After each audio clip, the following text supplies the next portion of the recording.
Do you know what the inoculant does? Starts the nitrogen. Inoculant is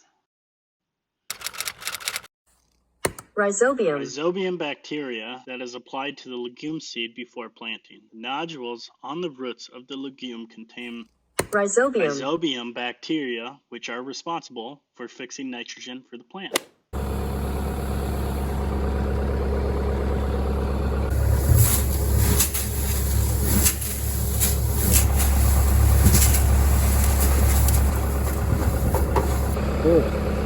So this is a 3-foot tire, which is, perimeter of it is 117 inches. Dana put in seed in half of the box. So this is a 10-foot drill, so he put in 5 feet of it, which is 60 inches. He jacked this side up and then did 20 revolutions of the tire. So 117 times 20 would be the length of the distance. And then you want to multiply that by 60 inches. So that equation came out to 140,400 square inches. And that was converted to acres, 0.023829 acres. So we want to get to pounds per acre. Right now we're at ounces per square inch. So we converted ounces, 14.6, to pounds, which is 0.9125. And then so pounds per acre equals 40.767 pounds per acre, which is the light side of this cover crop. You saved a spot where you didn't till because you want to see how your International 10 drills cover crop through a light rye. So we took the rye off for straw, and the ground is has some moisture. Good. And then used an offset disc, which worked up the ground pretty well. And then used the roller over there just to stomp everything back down. Probably added a little bit of compaction, but pushed the rocks down and made a smooth surface so we can have consistent depth. So he's gonna do 5 acres, one little slab right here, and then the rest up to here. We also have a Proso millet and a German foxtail millet, which is just a summer annual.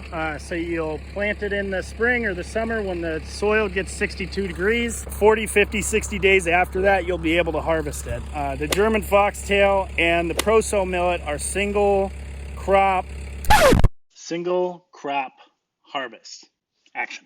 They usually drill those when dairy farmers or cattle farmers need some type of forage. I don't know what type of nutritional value it has, but what we are going to use it for is, hopefully if it's not weedy, then we'll use it as just a cover mulch again to sell to some of our customers. So we'll be doing a double crop. So this is Dana pushing. He's got the chain to drag. We don't have cover wheels or closing wheels, so he drags a chain behind it. It does all right in the soil, and it seems to be doing okay here too. I think the depth that we want this cover crop at is probably about an inch. So he's gonna put that on downward pressure and kind of go, hey, are you all the way down without the things? So we'll see how that goes. Let me see if I can find okay, so it's not doing the greatest job. I mean, we can see the seed, but this is all a test run.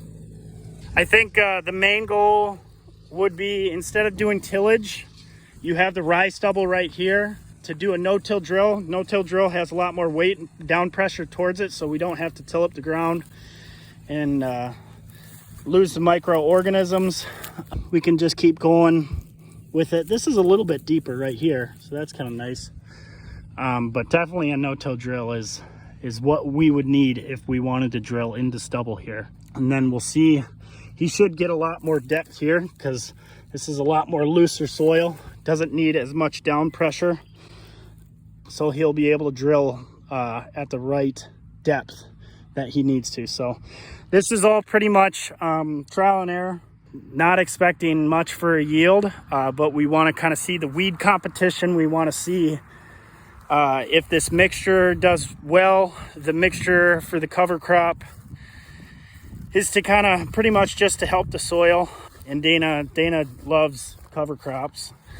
I think they're okay if they provide more benefit than effort, I suppose. You know, you can lower your fertilizer bill, you're building topsoil, you're feeding the underground herd, but we don't have the equipment yet set up for that type of farming operation. Hopefully someday, because what that means is we're helping the soil and we're doing less work and we're able to control it in a fashion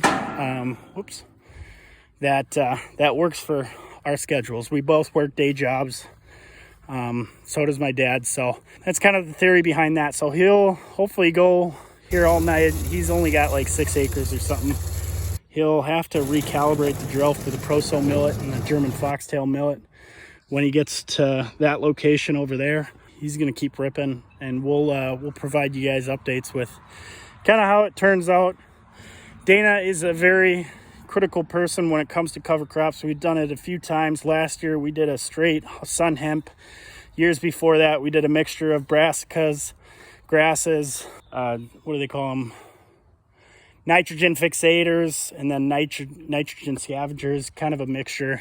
He follows Gabe Brown. Gabe Brown's out in North Dakota. He runs cattle and chickens and pigs. Oh my! Kind of has the whole holistic type of farming operation going on. We don't have any livestock currently. Dana, I know he's talked about livestock, but this would be a lot of forage for livestock to kind of take out. It definitely has its benefits. It's very interesting, something that we can definitely test out on the farm, figure out if it works out for us. Farming's pretty much trial and error, and you take good notes. All right.